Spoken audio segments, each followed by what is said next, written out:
അല്ലു അർജുൻ എന്നുള്ള ഒരു പേര് മല്ലു അർജുൻ എന്ന് ആൾക്കാർ വിളിക്കാൻ തുടങ്ങിയ മലയാളികൾ കാരണമാണ്. ഞാൻ അല്ലു എന്ന് വിളിക്കാറുണ്ട്, ബണ്ണി എന്ന് വിളിക്കാറുണ്ട്. ശ്രീവല്ലി എനിക്ക് തോന്നുന്നു എൻ്റെ ലൈഫിൽ എനിക്കൊരു വലിയൊരു ബ്രേക്ക് തന്ന പാട്ടാണ്. അത് ഒത്തിരി പേര് എന്നെ വിളിക്കുകയും അഭിനന്ദനങ്ങളൊക്കെ പറയുകയും ചെയ്ത പാട്ട്. സാരി സാരി സാരി ഉടുത്താൽ തെരുതെരെ നോക്കി കൊല്ലുന്നു, മുട്ടേ മുട്ടും ഗൗണായാലും ഒട്ടാൻ മുട്ടാൻ നോക്കുന്നു, സാരിയിലാട്ടെ ഗൗണാകട്ടെ. അത് ഭയങ്കര എന്താ പറയുന്ന മലയാളത്തിലേക്ക് ആക്കുക എന്ന് വെച്ച് കഴിഞ്ഞാൽ ഭയങ്കര ബുദ്ധിമുട്ടുള്ളൊരു സംഭവമാണ്. പുഷ്പ പുഷ്പ പുഷ്പരാജ് പുഷ്പ പുഷ്പ ഹീറോയുടെ ഒരു ഹീറോയിസം ഡിസ്ക്രൈബ് ചെയ്യുന്നൊരു പാട്ട്. അത് അതിൻ്റെ ട്രോളൊക്കെ അതൊക്കെ ട്രോളൊക്കെ കാണാറുണ്ട്, എല്ലാം കാണാറുണ്ട്. പക്ഷെ അതിൽ കാര്യമില്ല, അവർക്ക് അറിയത്തില്ല എന്താണ് ഇതിൻ്റെ പിന്നിലുള്ള പ്രശ്നങ്ങളും നമ്മൾ നേരിടുന്ന വെല്ലുവിളികളൊന്നും ഇവർക്ക് അറിയത്തില്ല. ട്രോളെന്ന് പറയുന്നത് ശരിക്കും എപ്പോഴെങ്കിലും പറഞ്ഞിട്ടുണ്ടോ ആരെങ്കിലും ഈ വയലാർ എഴുതുമോ ഇതുപോലെ? അത് ഞാൻ സ്ഥിരം കാണാറുള്ളൊരു സംഭവം എൻ്റെ പാട്ടിൻ്റെ അടിയിൽ കമൻറ്റുകളായിട്ട്.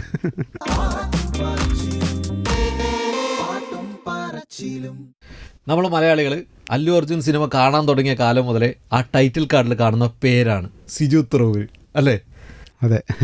ശരിക്കും അല്ലു അർജുനെ നേരിട്ട് പരിചയമുണ്ട്. എപ്പോഴാണ് അല്ലു അർജുൻ ആദ്യമായിട്ട് കാണുന്നത്? അല്ലു അർജുനെ ഞാനിപ്പോൾ എനിക്ക് തോന്നുന്നു ഒരു 8-9 തവണ കണ്ടിട്ടുണ്ട്. ഓക്കെ. ആദ്യമായിട്ട് കാണുന്നത് ഞാൻ എഴുതിയൊരു സിനിമയുടെ പ്രൊമോഷന് വേണ്ടിയിട്ട് കൊച്ചിയിൽ വന്നു കഴിഞ്ഞപ്പോൾ, കുറേ വർഷങ്ങൾ മുമ്പാണത്. അപ്പോൾ അന്നാണ് ആദ്യമായിട്ട് കാണുന്നത്. ഗജപോക്കിരി എന്ന് പറഞ്ഞിട്ടൊരു പടം. അല്ലു അർജുൻ. അതെ അതെ അതെ. അത് മലയാളത്തിലുള്ള പേരാണ്, തെലുങ്കിൽ വേറെ എന്തൊരു പേരാണ്. വേറെ ഏതൊക്കെ പടം എഴുതിയിട്ടുണ്ട് ഇതുവരെ? ഞാൻ ആദ്യം എഴുതുന്നത് ഹാപ്പി, 2008.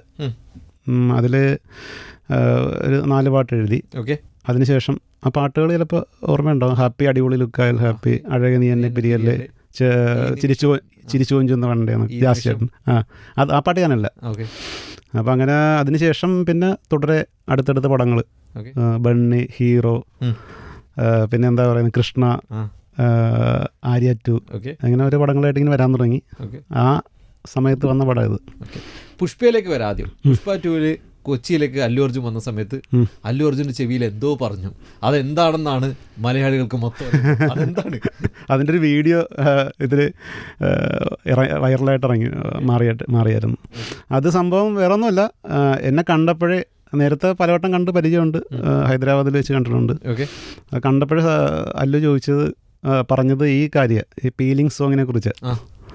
അപ്പോൾ എന്നോട് പറഞ്ഞു, വരികൾ നന്നായിട്ടുണ്ട്, നന്നായിട്ട് എൻജോയ് ചെയ്ത്, നല്ല രസമുണ്ട്, നന്നായിട്ട് എഴുതി എന്നൊക്കെ പറഞ്ഞിട്ട് ഒരു അഭിനന്ദനം, അത്ര അതാ പറഞ്ഞത്. അപ്പോൾ ഞാൻ താങ്ക് യു പറഞ്ഞു.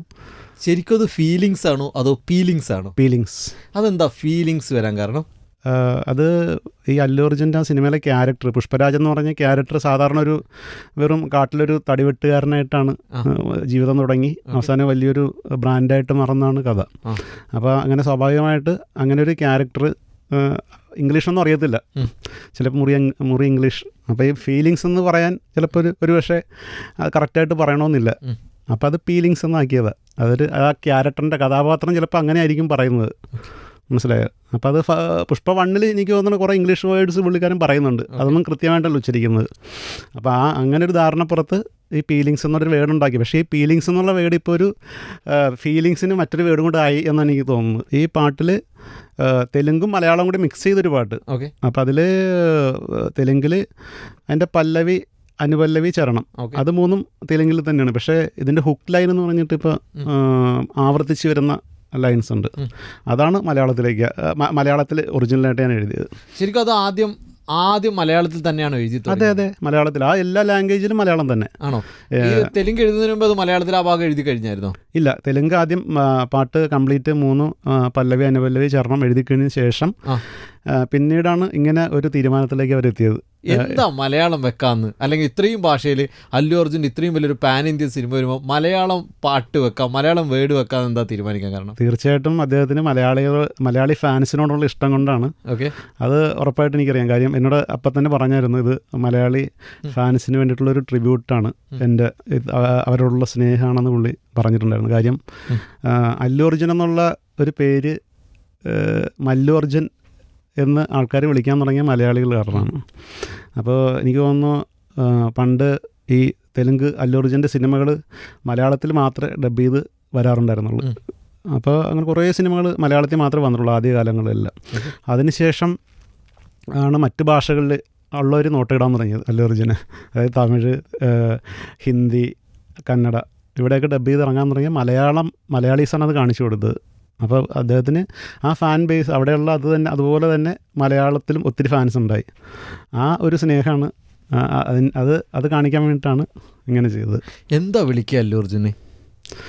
ഞാൻ അല്ലു എന്ന് വിളിക്കാറുണ്ട്, ബണ്ണി എന്ന് വിളിക്കാറുണ്ട്. പുള്ളിക്ക് ഏതാ ഇഷ്ടം? ഓമനപ്പേര ബണ്ണി എന്നുള്ളത്. പുള്ളിക്ക് ഏതാ ഇഷ്ടം?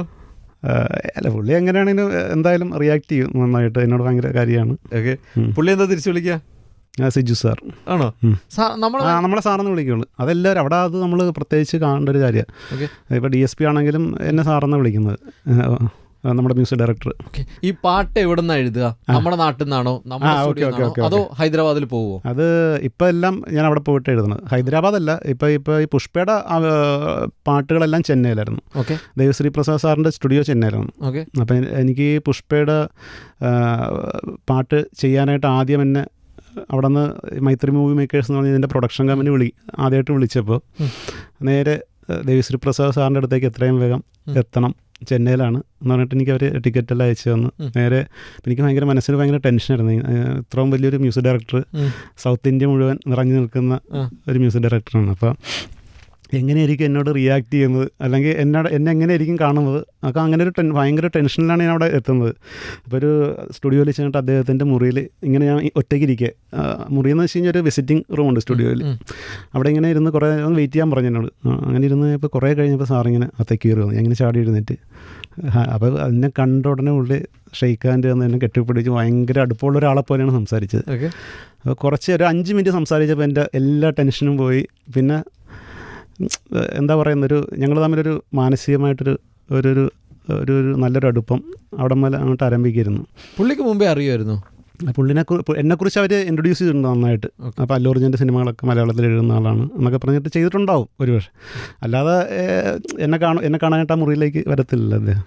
അപ്പം അങ്ങനെ പുള്ളിയായിട്ട് നല്ലൊരു കമ്പനിയായി. അപ്പോൾ നമുക്ക് എപ്പോഴും അത് നമ്മുടെ പാട്ടിൻ്റെ നന്നായിട്ട് എഴുതാനും നമ്മളിൽ നിന്ന് നല്ല റിസൾട്ട് ഉണ്ടാകാനൊക്കെ ഒത്തിരി സഹായിക്കും. അവർ നമ്മളായിട്ട് കൂടുതൽ നന്നായിട്ട് സഹകരിച്ച് നിൽക്കാൻ നേരത്ത് ഒക്കെ ഭയങ്കര സപ്പോർട്ടീവായിരുന്നു സാറ്. ഇപ്പോൾ തമിഴിൽ എഴുതുന്ന ആളുണ്ട്, തെലുങ്കിൽ എഴുതുന്ന ആളുണ്ട്, ഹിന്ദിയിൽ എഴുതുന്ന ആളുണ്ട്. അതെ. നിങ്ങളൊക്കെ തമ്മിൽ കാണുമോ? പിന്നെ തീർച്ചയായിട്ടും. ആണോ? ആദ്യം പുഷ്പ 1 ഞങ്ങൾ തമ്മിൽ ഒരുമിച്ച് കാണുന്നത്. അതായത് സാറ് ചെയ്യുന്നതെന്ന് വെച്ച് കഴിഞ്ഞാൽ ഞങ്ങളെല്ലാവരും ഒരുമിച്ച് വിളിക്കാറുള്ളൂ അങ്ങോട്ട്. മിക്ക പാട്ടിനും അങ്ങനെയായിരുന്നു. കുറച്ച് പാട്ടുകൾക്ക് മാത്രം സെപ്പറേറ്റ് ചെയ്യാൻ പോയിട്ടുണ്ട്. അപ്പോൾ അവിടെ ചെന്നിട്ട് ഈ പാട്ട് ആദ്യമായിട്ട് നമുക്ക് പ്ലേ ചെയ്ത് തരും. അത് സ്റ്റുഡിയോയിലേക്ക് കൊണ്ടുപോയി അങ്ങനെ അവരായിട്ടൊക്കെ ഞാൻ പരിചയപ്പെടണം അങ്ങനെ എല്ലാവരുമായിട്ട്. എന്നിട്ട് ഒരുമിച്ചായിട്ട് പാട്ടിങ്ങനെ കേൾപ്പിക്കും. എൻ്റെ സിറ്റുവേഷൻസ് ഒരുമിച്ച് പറഞ്ഞു തരും എല്ലാവർക്കും ഒരുമിച്ച്. എന്നിട്ട് രസമുള്ളൊരു നല്ല ഭയങ്കര ഇൻട്രസ്റ്റിംഗ്. സാറിൻ്റെ ക്യാരക്ടറും സാറിൻ്റെ എനർജിയിൽ ഭയങ്കര എനർജി ലെവലാണ് സാറിന്.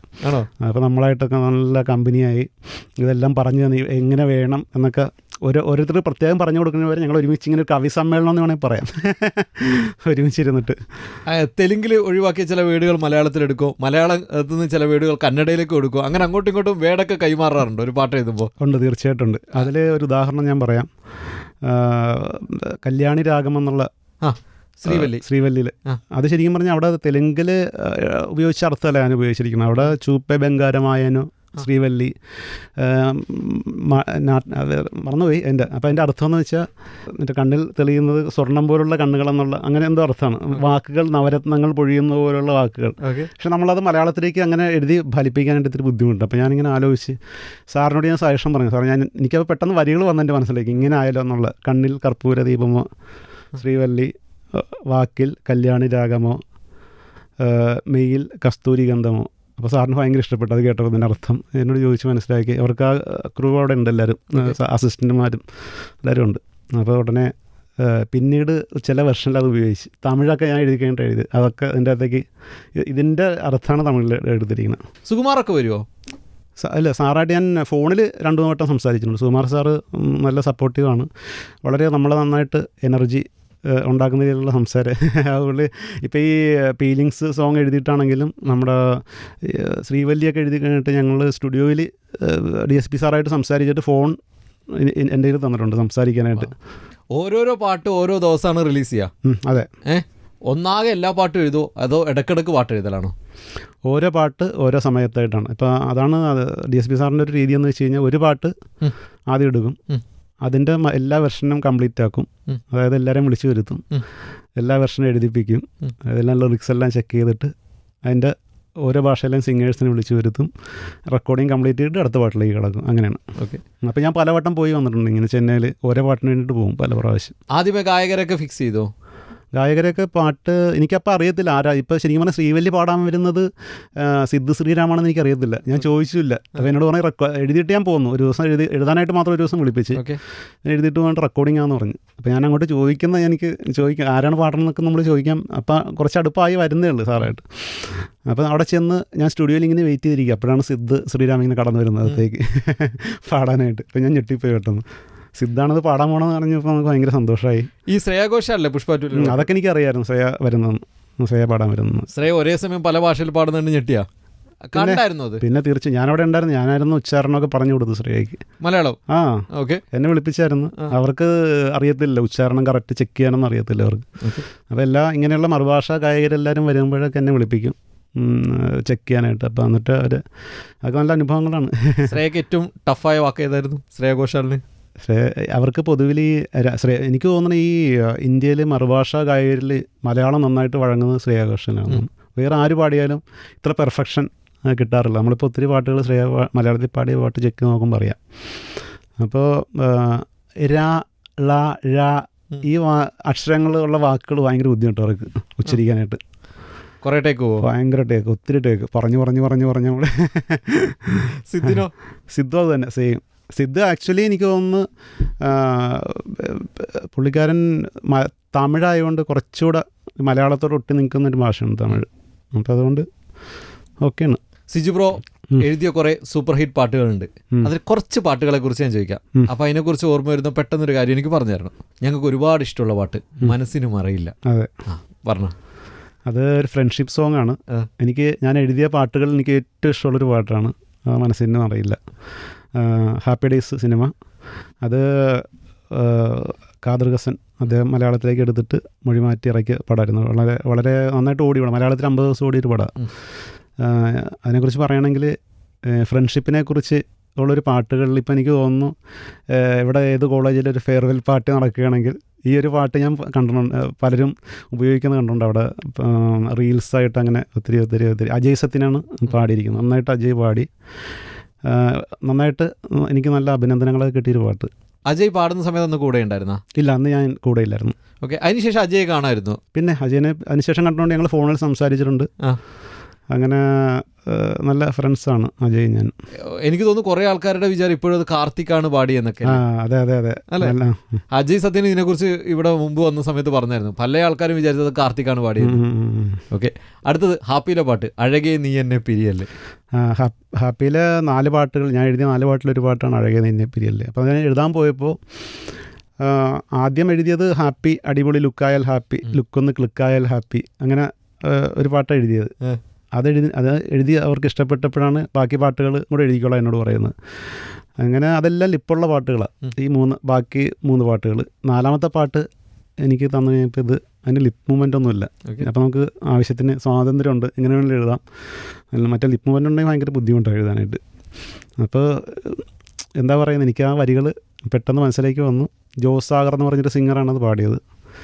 അത് എന്തോ എല്ലാവർക്കും ഭയങ്കര ഇഷ്ടമായെന്ന് എനിക്ക് തോന്നുന്നു. അന്ന് ടി വിയിലൊക്കെ ഫുള്ളാ പാട്ട്. അതെ. ഈ ഹാപ്പി അടിപൊളി ലുക്കായാൽ ഹാപ്പി എങ്ങനെ ആ ഹുക്ക് വരികൾ കിട്ടി? അത് എന്താ പറയുന്നത്, ഈ വരികളൊക്കെ വരിക എന്ന് വെച്ച് കഴിഞ്ഞാൽ അത് എന്തോ ഒരു ട്യൂണിംഗ് ആണ്. നമ്മൾ ഈ റേഡിയോയിൽ നമ്മൾ ചാനൽ കിട്ടാനായിട്ട് നമ്മളിങ്ങനെ ട്യൂൺ ചെയ്യത്തില്ല. അപ്പോൾ കറക്റ്റ് ഒരു പൊസിഷനിൽ വരുമ്പോൾ ചാനൽ നല്ല ക്ലിയർ ആയിട്ട് കിട്ടും എന്ന് പറഞ്ഞ പോലെ നമ്മുടെ ഒരു തലച്ചോറിൻ്റെ ഒരു ട്യൂണിംഗ് ഉണ്ട്.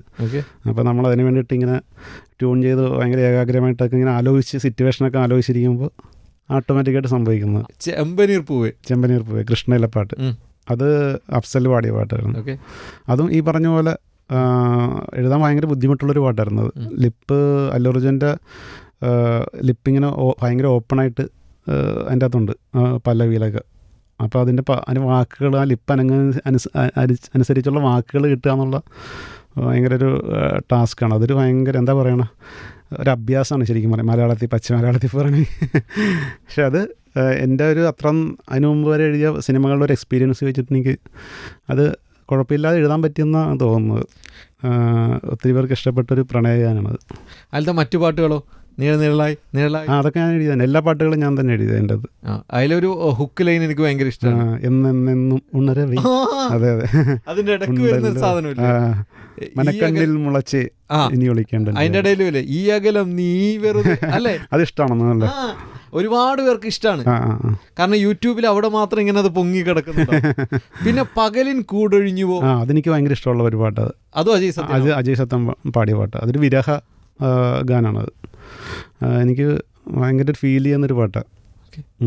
പകലിൻ കൂടൊഴിഞ്ഞു പോകും സന്ധ്യ, പറയാൻ നീ മറന്നതെന്തേ സ്നേഹം, പിൻവിളി കേൾക്കാനായി, അങ്ങനെ അങ്ങോട്ട് പോകാം പാട്ട്. അതിൻ്റെ ഇടയ്ക്കുള്ള ഒരു വാക്ക് ഇതിനിടയിൽ സോഷ്യൽ മീഡിയയിൽ ഭയങ്കര ട്രെൻഡായിരുന്നില്ല.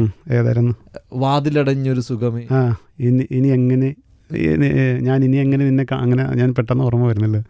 റീൽസിൽ അത് കാണാറുണ്ടായിരുന്നു. കാണാറുണ്ട്, പലരും എന്നെ ടാഗ് ചെയ്തിടാറുണ്ട് ഈ പാട്ടുകളൊക്കെ. ഓക്കെ, വിനീത് ശ്രീനിവാസൻ പാടിയ പാട്ട് നിനക്കായി സ്നേഹത്തിൻ മൗനജാലകം തുറന്നു ഞാൻ. ഓക്കെ, ഇത് ഞങ്ങളുടെ ലോകം സിനിമ. ഓക്കെ, അതും ബാലുവിൻ്റെ എൻ്റെ അതെ അതെ അതെ എനിക്ക് ഏറ്റവും പ്രിയപ്പെട്ട ഞാൻ എഴുതിയൊരു പാട്ടുകളിലൊന്ന് ആണ്. നല്ലൊരു റൊമാൻറ്റിക് മൂഡാണ് ആ പാട്ടിന്.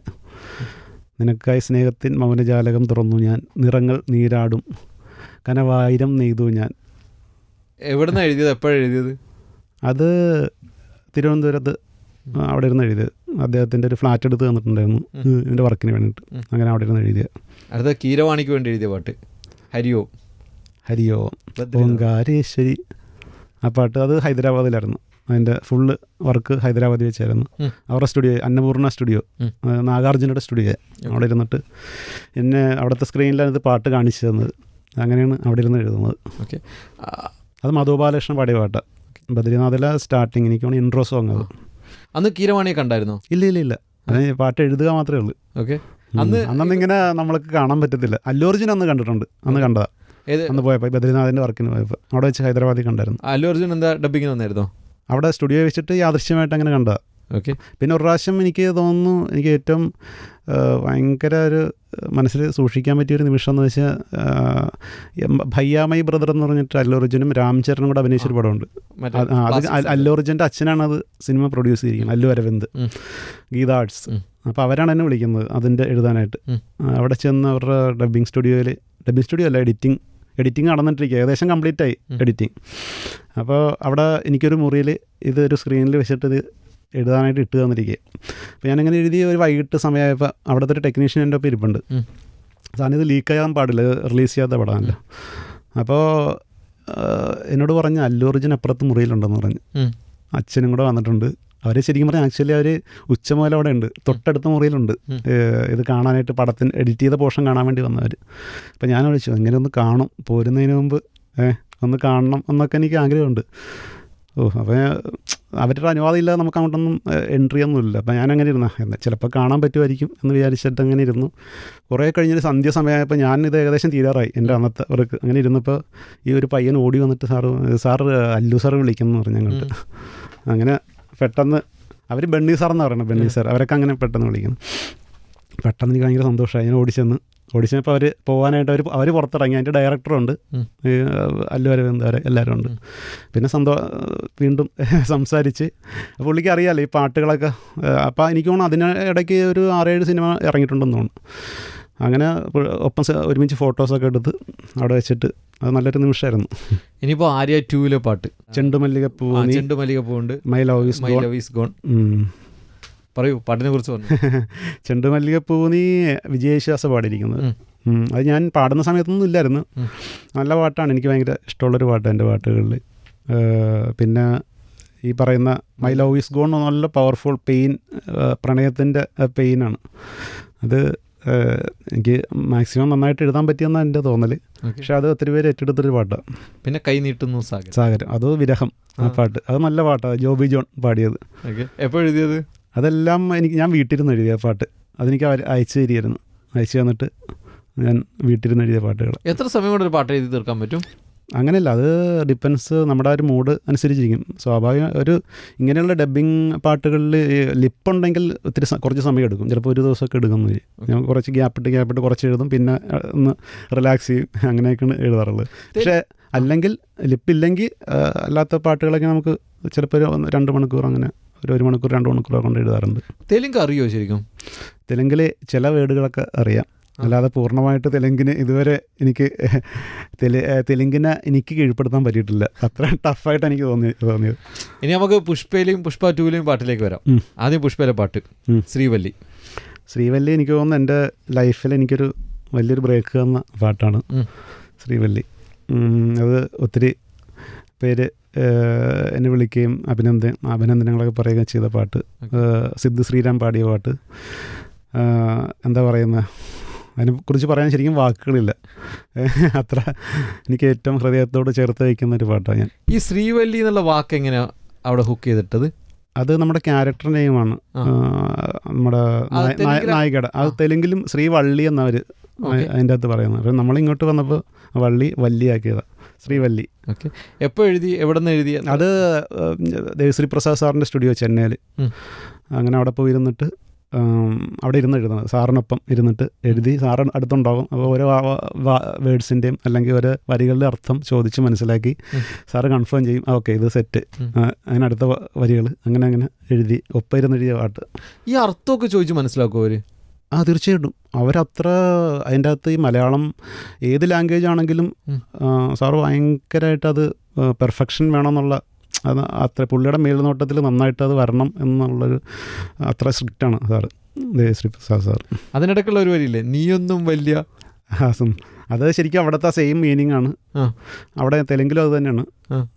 അത് നായകനെന്ന് ശ്രീവല്ലീനെ ഒന്ന് കളിയാക്കുന്ന രീതിയിൽ പുഷ്പ പാടുന്ന അതായിട്ട്.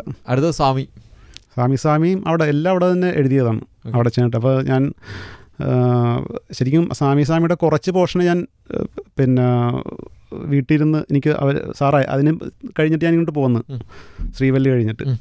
അപ്പോൾ അടുത്ത സോങ് ഇനി അടുത്ത റെക്കോർഡ് ചെയ്യാനുള്ള സ്വാമിയാണ്. അപ്പോൾ എനിക്ക് അയച്ചതെന്ന് വെച്ചാൽ വിഷ്വൽസ് ഒന്നുമില്ല, അതൊന്നും ഒരു പ്രാവശ്യം അയച്ചു തരത്തില്ല, ജസ്റ്റ് ട്യൂണും അതിൻ്റെ മീനിങ്ങും മാത്രം. അത് ഞാൻ വീട്ടിലിരുന്ന് റഫായിട്ടൊന്ന് എഴുതിയിട്ട് നേരെ സിത്താര വരുന്നുണ്ട് 2 ദിവസം കഴിഞ്ഞപ്പോൾ. സിത്താര വരുന്നുണ്ട്, അപ്പോൾ ചെന്നൈയിലെത്തണമെന്ന് പറഞ്ഞിട്ട്. അപ്പോൾ ഞാൻ എയർപോർട്ടിൽ ചെന്നപ്പോൾ സിത്താര അവിടെയുണ്ട്. ഞങ്ങൾ ഒരുമിച്ചാണ് നേരെ അങ്ങോട്ട് ചെന്നൈയിലേക്ക് പോയത്. അവിടെ ചെന്ന് സ്റ്റുഡിയോയിൽ ചെന്നു. സിത്താര അവിടെയുണ്ട്. ഞങ്ങളൊരു ഈവനിങ് ആയപ്പോഴാണ് എനിക്ക് തോന്നുന്നത്, ഒരു 4 മണി സമയത്ത്. പിന്നെ അതിനുശേഷം ഈ പാട്ട് ചെക്ക് ചെയ്യാനായിട്ട്, വരികൾ ചെക്ക് ചെയ്യാനായിട്ട് സാറ് വന്നു റെക്കോർഡിങ്ങിന് മുമ്പ്. അപ്പം മൊത്തം പൊളിക്കേണ്ടി വന്നു സാറ്. മൊത്തം പൊളിക്കേണ്ടി ഏകദേശം എനിക്കൊണ്ട് ഒരു 70% പൊളിച്ച് എഴുതാനായിട്ട് ഒന്നും എഴുതാൻ പറഞ്ഞ്. അങ്ങനെ അവിടെ ഇരുന്നിട്ട് വൈകിട്ട് 7 മണിക്ക് ഇത് റെക്കോർഡിങ് വെച്ചിരിക്കുക. പിന്നെ അവിടെ ഇരുന്ന് എഴുതി, വീണ്ടും ഒന്നുകൂടെ എഴുതി ഓക്കെ അടിച്ച്. അങ്ങനെയാണ് സിത്താര പാടുന്നത്. അടുത്തത് ഓ അണ്ട വാന്ത. അത് ശരിക്കും എനിക്ക് തോന്നുന്നതും തെലുങ്ക് വെർഷനിലാണ് കൂടുതൽ ഹിറ്റായെന്ന് എനിക്ക് തോന്നുന്നു. മറ്റേ മലയാളം വെർഷനും ഓക്കെ ആയിരുന്നു. കാര്യം അങ്ങനെയുള്ള പാട്ടുകൾ അതൊരു ഐറ്റം സോങ്ങാണ്. അത് ഭയങ്കര എന്താ പറയുന്ന മലയാളത്തിലേക്ക് ആക്കുക എന്ന് വെച്ച് കഴിഞ്ഞാൽ ഭയങ്കര ബുദ്ധിമുട്ടുള്ളൊരു സംഭവമാണ്. കാര്യം നമ്മൾ ഈ തെലുങ്ക് കൾച്ചറും നമ്മുടെ കൾച്ചറൊക്കെ ഒരുപാട് വ്യത്യാസമുണ്ട്. മലയാളത്തിൻ്റെ ഓഡിയൻസിൻ്റെ അവരെങ്ങനെ ഇത് സ്വീകരിക്കും എന്നുള്ളൊരു അത് എന്ന് പറഞ്ഞാൽ ഈ സാരി ഉടുത്താൽ തെരുതെരെ നോക്കി കൊല്ലുന്നു, മുട്ടൻ ഗൗണായാലും മുട്ടാൻ നോക്കുന്നു, സാരിയിലാട്ടെ ഗൗണാകട്ടെ. അതായത് എന്ത് വസ്ത്രം അണിഞ്ഞാലും പെണ്ണുങ്ങളോട് വസ്ത്രത്തിലല്ല കാര്യം, ആണുങ്ങൾ എല്ലാ ആണുങ്ങളെക്കുറിച്ചല്ല പറയുന്നത്, ചിലർ ആ രീതിയിലുള്ളൊരർത്ഥമാണ് എല്ലാ അതങ്ങനെ എങ്ങനെ പോകുന്നത്. ഇനി പുഷ്പ 2ലെ പാട്ട് പുഷ്പരാജ് പുഷ്പ. അത് ഈ ഹീറോയുടെ ഒരു ഹീറോയിസം ഡിസ്ക്രൈബ് ചെയ്യുന്നൊരു പാട്ടത്. അത് എനിക്ക് തോന്നുന്നു ഇൻട്രോ സോങ് ആണെന്നാണ് പുഷ്പ 2ൽ, പുഷ്പരാജിനെ കുറിച്ചുള്ളൊരു പാട്ട്. അപ്പോൾ അത് കുഴപ്പമില്ലാതെ എഴുതാൻ പറ്റിയെന്ന് തോന്നുന്നു. പുഷ്പയ്ക്ക് ചില കാര്യമില്ലല്ലോ, അതിൻ്റെ അതൊക്കെ ട്രോളൊക്കെ കാണാറുണ്ട്, എല്ലാം കാണാറുണ്ട്. പക്ഷെ അതിൽ കാര്യമില്ല, അവർക്ക് അറിയത്തില്ല എന്താണ് ഇതിൻ്റെ പിന്നിലുള്ള പ്രശ്നങ്ങളും നമ്മൾ നേരിടുന്ന വെല്ലുവിളികളൊന്നും ഇവർക്ക് അറിയത്തില്ല. ട്രോളെന്നവർക്ക് സ്വാഭാവികമാണ്, അതൊന്നും വലിയ കാര്യമില്ല. അടുത്ത കിസ്ക്. യെസ്, അത് ഞാൻ എയറിലേക്ക് പോയൊരു പാട്ട്. പക്ഷെ അത് അങ്ങനെ എഴുതാൻ പറ്റുള്ളത്. അത് ശരിക്കും അതാണ് അവിടുത്തെ മീനിങ്ങും. ഈ പ്രത്യേകിച്ച് പാൻ ഇന്ത്യൻ റിലീസായ കാരണം എന്താണ് അവിടെ കൂടുതൽ സാഹിത്യമൊന്നും നമുക്ക് പ്രയോഗിക്കാൻ പറ്റത്തില്ല. ഭയങ്കര സാഹിത്യങ്ങളൊന്നും അവിടെ ആവശ്യമില്ല. ഓക്കെ. കണ്ണപ്പ എന്ന് പറഞ്ഞ പുതിയ ലാലേട്ടൻ്റെ പടത്തിന് എഴുതി കഴിഞ്ഞു? അത് എഴുതി കഴിഞ്ഞു. അത് സ്റ്റീഫൻ ദേവസി സംഗീതം. അത് ലാലേട്ടൻ, പിന്നെ അതുകൂടാതെ പ്രഭാസ്, നമ്മുടെ മഞ്ച് വിഷ്ണു എന്ന് പറഞ്ഞിട്ട് പുള്ളി ആക്ച്വലി പുള്ളിക്കാരനാണ് നായകൻ. ലാലേട്ടനൊക്കെ സപ്പോർട്ടിങ് അതിൻ്റെ ഉണ്ടെന്ന് മാത്രമേ ഉള്ളൂ. ലാലേട്ടനൊക്കെ പാട്ടുണ്ടോ അതിൽ? ഉണ്ട്, ലാലേട്ടന് വേണ്ടിയിട്ട് പാട്ട് എഴുതിയിട്ടുണ്ട്. എന്താ പാട്ട്? അതിപ്പോൾ റിവീൽ ചെയ്യാൻ പറ്റത്തില്ല, അത് ജസ്റ്റ് റെക്കോർഡിങ് പ്രോസസ്സിലൊക്കെ നടന്നിട്ടിരിക്കും. എങ്ങനെ ആ പാട്ട് എഴുതാൻ ഈസി ആയിരുന്നോ ലാലേട്ടന് പാട്ട് എഴുതാൻ? അത് എനിക്ക് കുറച്ചൊരു എന്താ പറയുന്നത്, അതൊരു ഭഗവാൻ ശിവൻ്റെ ഒരു ഡിവോട്ടിയുണ്ട്, കണ്ണപ്പ എന്ന് പറഞ്ഞിട്ട്, നമ്മുടെ പുരാണങ്ങളിലൊക്കെ ഉള്ളൊരു ക്യാരക്ടറാണ്. ആ കണ്ണപ്പേനെ ബേസ് ചെയ്തുകൊണ്ടുള്ളൊരു സിനിമയാണ് അത്. നമ്മുടെ ഈ ബാഹുബലിയൊക്കെ പോലെ ഒരു വലിയൊരു ക്യാൻവാസിൽ ഒരുങ്ങുന്നൊരു സിനിമ. ഒരുപാട് ഭക്തിഗാനം എഴുതിയിട്ടുണ്ടല്ലേ? അതെ അതെ, അത് മാസ്റ്റർ പീസ് ആയിട്ടാണ് ഭക്തിഗാനം. കുറേ ഭക്തിഗാനങ്ങൾ ഹിറ്റായിട്ടുണ്ട്. മിഴിയഴക് നിറയിൻ്റെ അതിലേക്ക് വരാം. അത് ഭക്തി എന്ന് പറയാൻ പറ്റത്തില്ല, ആകാനൊരു രാധാകൃഷ്ണ പ്രണയ സങ്കല്പത്തിലുള്ളൊരു പാട്ടാണ്. ഓക്കെ. അന്ന് ആ പാട്ടിന് ഭയങ്കര സ്പീഡ് കൂടുതലായിരുന്നു. അതെ അതെ, അക്കാലത്ത് എനിക്ക് തോന്നുന്നത് അതൊരു വെറൈറ്റി ആയിരുന്നു. ഒത്തിരി പിള്ളേരൊക്കെ ഡാൻസ് അനുകരിച്ച് ഡാൻസ് പെർഫോമൻസ് ഒക്കെ ഒത്തിരി ചെയ്തിട്ടുണ്ട് ഈ പാട്ട് വെച്ചിട്ട്. അതിൻ്റെ വോയിസ് തന്നെ ഒരു ഇലക്ട്രോണിക് വോയിസ്. അത് മിക്സിങ്ങിൽ അതൊരു ചെറിയൊരു അതിനൊരു പുതുമയിരുന്നത് ആദ്യമായിട്ട് അങ്ങനെ വന്നു കഴിഞ്ഞപ്പോൾ. അത് ശ്യാമ എന്ന് പറഞ്ഞിട്ടൊരു കുട്ടിയാണ് പാടിയത്. രാം സുരേന്ദർ എന്ന് പറഞ്ഞ എൻ്റെ ഒരു ക്ലോസ് പുള്ളിക്കാരനായിരുന്നു എൻ്റെ ഓർക്കസ്ട്ര എല്ലാം ചെയ്തത്, മ്യൂസിക് സെക്ഷൻ. ഓക്കെ. എവിടെ നിന്ന് എഴുതി, എങ്ങനെ എഴുതി, എപ്പോഴും? അത് വീട്ടിലിരുന്ന് എഴുതിയ. MC ഓഡിയോസ് സജിതേട്ടനായിരുന്നു. MC ഓഡിയോസ് വലിയൊരു കമ്പനി, ഓഡിയോ കമ്പനി, ഇരിഞ്ഞാലക്കുട. അപ്പോൾ സജിതേട്ടൻ എന്നെ വിളിച്ചിട്ട് അതിന് മുമ്പ് പുള്ളിക്ക് വേണ്ടിയിട്ട് ഇങ്ങനെ എഴുതിക്കൊണ്ടിരിക്കുക, കുറേ ഭക്തിഗാനങ്ങൾ എഴുതിയത് ഞാൻ ഓൾറെഡി. അപ്പോൾ എന്നെ പെട്ടെന്നൊരു ദിവസം വിളിച്ചിട്ട് ഇങ്ങനെ ഒരു സംഭവമുണ്ട്, ട്യൂണ് ഞാനിപ്പോൾ അയച്ചു തരാം ഒന്ന്. അപ്പോൾ ഞാൻ വലിയ കാര്യമാക്കില്ല, സാധാരണ എഴുതുന്ന പോലെ എന്തോ വളരെ നാച്ചുറലായിട്ട് പെട്ടെന്ന് അങ്ങോട്ട് എഴുതിപ്പോയി. പക്ഷേ പിന്നീടാണ് എനിക്ക് അതിൻ്റെ ഒരു സംഭവം മനസ്സിലായത്. ഒരു 2 ആഴ്ച കഴിഞ്ഞ് ഇത് പാട്ടങ്ങോട്ട് ഇറങ്ങിയപ്പോൾ പെട്ടെന്ന് അതങ്ങോട്ട് വൈറലായി. ആ ട്യൂണ് വരുന്ന സമയത്ത് അത്രയും സ്പീഡ് ഉണ്ടായിരുന്നോ? ഉണ്ടായിരുന്നു, സെയിം. ആണോ? ഞാൻ ഇത് വിചാരിച്ചു ഈ മീറ്റർ എങ്ങനെ പിടിച്ചെഴുതും. ഞാൻ രണ്ടാമത് പാട്ട് അങ്ങനെ പോണ ട്യൂൺ അല്ലേ? ഖാദർ ഹസൻ, സതീഷ് മുതുകുളം, സിജു തുറവൂർ, നമ്മൾ അല്ലു അർജുൻ പടം കാണാൻ തുടങ്ങിയ കാലം മുതൽ കാണുന്ന പേരുകളാണ്. നിങ്ങളൊക്കെ ശരിക്കും എങ്ങനെയാണ് ഒന്നിച്ചത്? ഞങ്ങൾ ഒന്നിക്കുന്നത് ശരിക്കും പറഞ്ഞാൽ സതീഷ് മുതുകുളവും ഖാദർ ഹസനും കൂടെ നേരത്തെ ആര്യയിൽ ഒന്നിച്ചാണ്. അതിന് മുമ്പ് വേറൊരു പ്രണയമായെന്നൊരു പടം അതെ അതെ അതെ, അതുമുതലാണ് സതീഷ് ചേട്ടൻ ഖാദർ ഹസൻ്റെ ഒപ്പം എത്തിയത്. ഞാൻ ഒന്നിക്കുന്നത് ഹാപ്പി എന്ന സിനിമയിലാണ്. അപ്പോൾ അത് എഴുതാനായിട്ട് തിരുവനന്തപുരത്ത് ഖാദർ ഹസൻ്റെ ഞാൻ ഇക്കെന്നാണ് വിളിക്കുന്നത്, ഖാദർക്കാണ്. അപ്പോൾ ഇക്കയുടെ ഫ്ലാറ്റിൽ ചെന്ന് കഴിഞ്ഞപ്പോൾ അവിടെ വെച്ചിട്ടാണ് സതീഷ് മുതുകുളത്തിനെ ഞാൻ പരിചയപ്പെടുന്നത്. പിന്നെ ആ ഒരു ബന്ധം ഇന്നും ഭയങ്കര നല്ല ബോണ്ടിങ് ആയിട്ട് ഞങ്ങൾ തമ്മിൽ ഒത്തിരി ഒരുമിച്ച് ഒത്തിരി പടങ്ങൾ ഇപ്പോൾ ചെയ്ത്, ഇപ്പോൾ ലാസ്റ്റ് പുഷ്പ 2 വരെ ഡയലോഗ്സ് എല്ലാം സതീഷ് ചേട്ടൻ എഴുതും, പാട്ടുകൾ ഞാൻ എഴുതും. അങ്ങനെ നിങ്ങൾ തമ്മിലിരിക്കുമ്പോൾ പറയോ വയലാർ എഴുതുമോ ഇതുപോലെ? അതിപ്പോൾ ജിസ്മോൻ്റെ സൺഡേ ഹോളിഡേയിൽ ആ ഒരു സംഭവം ഉപയോഗിച്ചിട്ടുണ്ടല്ലോ. നമ്മുടെ സിദ്ദിഖ് റൈറ്ററായിട്ടാണല്ലോ അതിൽ അഭിനയിച്ചിരിക്കുന്നത്. അതിലാണെന്ന് തോന്നുന്നു ആ ഒരു ഡയലോഗ് ആദ്യമൊക്കെ വന്ന്. ഈ ജിസ്മോനും ഞാനൊക്കെ ഞങ്ങൾ ഒരുമിച്ച്, അപ്പോൾ ഈ ഹാപ്പി എഴുതാനായിട്ട് തിരുവനന്തപുരത്ത് ചെന്നപ്പോഴാണ് ഞാൻ ജിസ്മോൻ ആദ്യമായിട്ട് കാണുന്നത്. ഓക്കെ. ഒരു ദിവസം രാത്രി ജിസ്മോൻ ഒരു 12 മണിയായപ്പോൾ ഫ്ലാറ്റിലേക്ക് കയറി വന്നു. എൻ്റെ മുറിയിലാണ് ഞങ്ങൾ ഒരുമിച്ച് കിടന്നുറങ്ങിയത്. അന്നാണ് ജിസ്മോനായിട്ട് ഞാൻ ആദ്യമായിട്ട് പരിചയപ്പെടുന്നത്. പിന്നെ അതിനുശേഷം ഞങ്ങൾ ഹൈദരാബാദ് മറ്റേ ഇതുപോലെ ഓരോ പടങ്ങളുടെ വർക്കിന്, ജിസ്മോനൊന്നും ഡയറക്ടറൊന്നും ആയിട്ടില്ല, അന്ന് ആ ബന്ധം കൂടുതൽ ദൃഢമായി. പിന്നെ അങ്ങനെ ശരിക്കും എപ്പോഴെങ്കിലും പറഞ്ഞിട്ടുണ്ടോ ആരെങ്കിലും ഈ വയലാർ എഴുതുമോ ഇതുപോലെ? അത് ഞാൻ സ്ഥിരം കാണാറുള്ളൊരു സംഭവം, എൻ്റെ പാട്ടിൻ്റെ അടിയിൽ കമൻറ്റുകളായിട്ട്. ശരിക്കും അങ്ങനെയാണോ ഡബ്ബ് പാട്ട്? വേറൊരു കാര്യം, വയലാർ എഴുതുമ്പോൾ ഇതുപോലെ എന്നുള്ള ഇപ്പോൾ ചോദിച്ച സ്ഥിതിക്ക് ഞാൻ ഒരു കാര്യം പറയാം. ഞാൻ ജനിച്ചത് വയലാറിലാണ്. ഓക്കെ. വയലാർ രാമവർമ്മയുടെ വീടിൻ്റെ തൊട്ടടുത്ത് കുറച്ച് അങ്ങോട്ട് മാറിയിട്ടൊരു അവിടെയാണ് എൻ്റെ ജനനം. എനിക്ക് തോന്നുന്നൊരു 5ാം ക്ലാസ് വരെ ഞാൻ അവിടെ ഇരുന്നു, വയലാറിലായിരുന്നു. അപ്പോൾ തീർച്ചയായിട്ടും എൻ്റെ ഈ പാട്ടെഴുത്തിന് വയലാർ ഒരുപാട് സ്വാധീനിച്ചിട്ടുണ്ട്. അതായത് ചെറുപ്പത്തിലൊക്കെ ഞാൻ കേട്ട് വളർന്ന ഒരു പേരാണ്, സ്വന്തം നാട്ടുകാരൻ. പിന്നെ ഞാൻ കണ്ട ഏറ്റവും വലിയൊരു എന്നെ സംബന്ധിച്ച് ഏറ്റവും വലിയൊരാളാണ്. ആ സമയത്ത് റേഡിയോ ഇങ്ങനെ FM റേഡിയോസ് അല്ല, സാധാരണ റേഡിയോ സ്റ്റേഷൻസ്, ആലപ്പുഴ എന്നുള്ള റേഡിയോ സ്റ്റേഷൻ ഉണ്ടായിരുന്നു. TV ഇല്ലായിരുന്നു, ഉള്ളി റേഡിയോ മാത്രം.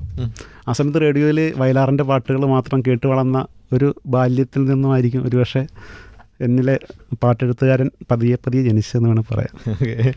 ഇനി പറ, എപ്പോഴെങ്കിലും പറഞ്ഞായിരുന്നോ വയലാർ എഴുതുമോ ഇതുപോലെ എന്ന് പറഞ്ഞായിരുന്നോ? ആര് പറഞ്ഞായിരുന്നു? പാട്ട് എഴുതി അങ്ങനെ ആയിരുന്നോ? ശരിക്കും അതിലൊരു പാട്ടിടുന്നു, കിട്ടിപ്പോയി. പണ്ടൊക്കെ അങ്ങനെ ആയിരുന്നു, സ്വയം പറയായിരുന്നു ചോദിക്കണത്. അങ്ങനെ പറയാ, വയലാർ എവിടെ കിടക്കണം, ഞാൻ ഇവിടെ കിടക്കണം. വയലാർ ഒരു കടലാണെങ്കിൽ ഞാൻ വേറെ ഒരു ജലത്തുള്ളി, അത്രേ ഉള്ളൂ. പണ്ടൊക്കെ അങ്ങനെ ആയിരുന്നോ? അത് നോക്കിയിട്ട് ഇങ്ങനെ മീറ്റർ ഓടിച്ചാണോ എഴുതുക? ഏതാ ടി വിയിൽ ഇങ്ങനെ പാട്ട് കേട്ടിട്ട്? അങ്ങനെ ഇരുന്നു വിഷ്വൽ കണ്ടിട്ട്, അതായത് ലിപ്പ് നോക്കി എഴുതണമല്ലോ നമ്മൾ. അപ്പോൾ അത് ഭയങ്കര വലിയൊരു ടാസ്ക്കാണ്, ലിപ്പ് നോക്കി എഴുതാന്ന് വെച്ചാൽ. സാധാരണ പാട്ടെഴുത്തിൽ ട്യൂൺ അനുസരിച്ചാണ് ഇപ്പോൾ സാധാരണ എല്ലാവരും എഴുതാറുള്ളത്. നേരത്തെ ആദ്യം പാട്ടെഴുതിയിട്ട് ട്യൂൺ ചെയ്യലായിരുന്നു, അതും ഇടയ്ക്കൊക്കെ ഉണ്ട്. ഇപ്പോൾ ഞാനിപ്പോൾ ഈ കഴിഞ്ഞ സിനിമ ബിജിബാലിന് വേണ്ടിയിട്ട് എഴുതിയത്, ഞാൻ ആദ്യം എന്നോട് പറഞ്ഞ് എഴുതിക്കോളാൻ പറഞ്ഞു, ഒരു താളം ഇട്ട് തന്നിട്ട് ആ താളത്തിൽ എഴുതിക്കോളാൻ പറഞ്ഞു. അങ്ങനെ ഞാൻ എഴുതിയിട്ടാണ് ബിജിബാൽ ട്യൂൺ ചെയ്തത്. പക്ഷേ ഇതിൻ്റെ ഒപ്പം ഈ ലിപ്പ് നോക്കി എഴുതുക എന്ന് വെച്ചാൽ ഭയങ്കര ടാസ്ക്കാണ്. അപ്പോൾ അതൊരു അഭ്യാസമാണ്. അത് ഇങ്ങനെ നേരത്തെ ഞാൻ പറഞ്ഞ പോലെ അത് നമ്മുടെ എക്സ്പീരിയൻസ് വഴിയാണ് അതിൻ്റെ അകത്ത് ഞാൻ കുറച്ചെങ്കിലും ഒരു ഇതായത് എക്സ്പീരിയൻസ് എനിക്ക് കിട്ടിയത്, എഴുതാനുള്ളൊരു കഴിവ്. തെലുങ്ക് പടം ചെയ്യുന്ന ഒരാൾ മുമ്പ് എന്നോട് പറഞ്ഞായിരുന്നു, ഇവരുടെ ഡയലോഗ് ആണെങ്കിൽ ഒരു 2 പാരഗ്രാഫ് ഉണ്ടാവും, അത് ഓടിച്ചിട്ട് ഡയലോഗ് പറഞ്ഞു പിടിക്കാൻ ഭയങ്കര ബുദ്ധിമുട്ടാണ്. ഞാനും പാട്ടെഴുത്തിൽ നേരിടുന്ന ഒരു പ്രശ്നം അത് ഇപ്പോൾ അവരുടെ ഒരു 2 വരിയിൽ നമ്മുടെ ഒരു 4 വരി കൊണ്ടും അതിനെ നമുക്ക് ഉൾക്കൊള്ളിക്കാൻ പറ്റത്തില്ല. അവരുടെ ഒരു 2 വരി ആ രീതിയിലായിരിക്കും അതിൻ്റെ അർത്ഥം പോകുന്നത്. അതായത് അവിടുത്തെ ചെറിയ ചെറിയ വാക്കുകളാണ്, തീരെ ചെറിയ വാക്ക്. നമുക്കിപ്പോൾ തീരെ ചെറിയ വാക്കുകൾ വളരെ കുറവാണ് മലയാളത്തിൽ. ഒത്തിരി വലിയ വാക്കുകളാണ് കൂടുതൽ മലയാളത്തിലുള്ളത്, വളരെ അപൂർവമായിട്ട് ചെറിയ വാക്കുകളുള്ളൂ. ഞാൻ നേരിടുന്ന ഒരു വലിയ പ്രശ്നം അതാണ്. അപ്പോൾ ഉൾക്കൊള്ളിക്കാനായിട്ട് അത് അവർക്ക് അറിയാം. ഇപ്പോൾ സാറിനൊക്കെ അത് മനസ്സിലായി. ഇപ്പോൾ ഇത്രയും പാട്ടുകൾ ചെയ്ത് വന്നപ്പോൾ അവർക്ക് മനസ്സിലായത്, DSP സാറിനൊക്കെ. ലാസ്റ്റ് ആൻഡ് ഫൈനൽ ഒരൊറ്റ ക്വസ്റ്റ്യൻ. അല്ലു അർജുന് വേണ്ടിയിട്ട് ഒരുപാട് ആൾക്കാർ പാടുന്ന ഞങ്ങൾ കണ്ടിട്ടുണ്ട്. വിധു പ്രതാപ് പാടിയിട്ടുണ്ട്, മധു ബാലകൃഷ്ണൻ പാടിയിട്ടുണ്ട്, നമ്മുടെ സിദ്ധു പാടിയിട്ടുണ്ട്. അല്ലു അർജുൻ ഏറ്റവും മാച്ച് ചെയ്യുന്ന വോയിസ് ആരുടെ? ഒരുപാട് വോയിസ് മാച്ച് ചെയ്തിട്ടുണ്ട്. പക്ഷേ എനിക്ക് കണ്ണിൽ കർപ്പൂര ദീപം സിദ്ധു ശ്രീരാമൻ്റെ വോയിസ് ഭയങ്കരമായിട്ട് ഇഷ്ടപ്പെട്ടു. പിന്നെ എല്ലാവരും പറയാറുള്ളത്, എനിക്കത് തോന്നിയിട്ടുണ്ട് ചില സമയത്ത്, വിധു പ്രതാപിൻ്റെ വോയിസ് നല്ലതാണെന്ന് പറയാറുണ്ട്. വിധുവും പാടിയിട്ടുണ്ട് കുറേ പടങ്ങളിൽ എൻ്റെ വരികൾ അല്ലുവിന് വേണ്ടിയിട്ട്. കൃഷ്ണയിലൊക്കെ കൃഷ്ണ ഹാപ്പിയിൽ ഒറ്റ വാക്ക്, മറ്റേ നേരത്തെ പറഞ്ഞ പാട്ടില്ല, ഒരു ഐ ഹേറ്റ് യു എന്നുള്ള പാട്ടൊക്കെ. ഓക്കെ, അപ്പോൾ താങ്ക് യു. ഇത്രയും കാര്യങ്ങൾ പറഞ്ഞതിന് സംസാരിക്കാൻ പറ്റിയാൽ ഒരുപാട് സന്തോഷം.